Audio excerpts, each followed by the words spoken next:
এবং যখন ভোটের সময় আসছে তখন তারা বলতেছে ভোট দিলে ধানের শীষে ভোট দিলে মামলা উইথড্র করা হবে।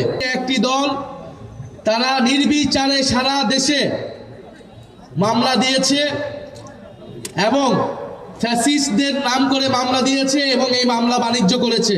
দেখেছেন ফ্যাসিস্ট আমলে এই পুরো বাংলাদেশের কি ধরনের পরিস্থিতি হয়েছিল।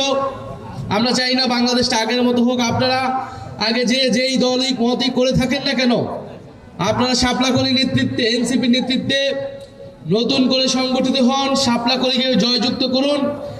ইনশাআল্লাহ শাপলাকলি সবার সাথে ইনসাফ করবে, সবার সাথে ন্যায় বিচার করবে। 5ই আগস্টের পরে আমরা স্পষ্টভাবে বলেছিলাম সবার সাথে আইনের শাসন অনুযায়ী ন্যায় বিচারের ভিত্তিতে সবার বিচার।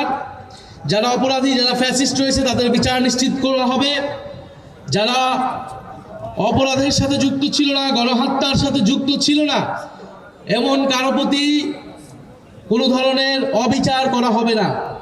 কিন্তু আমরা দেখেছি একটি দল তারা নির্বিচারে সারা দেশে মামলা দিয়েছে এবং ফ্যাসিস্টদের নাম করে মামলা দিয়েছে এবং এই মামলা বাণিজ্য করেছে।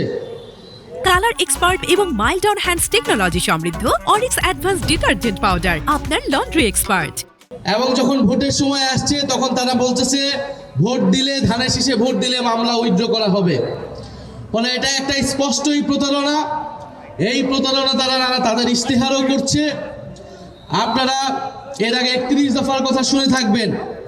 তারা রাষ্ট্র সংস্কারের প্রতিশ্রুতি দিয়েছিল যখন ফ্যাসিস্টবাদী আমল ছিল, কিন্তু 5ই আগস্টের পরে তারা নিজেদের 31 দফার সাথেও বিট্রে করেছে, প্রতারণা করেছে।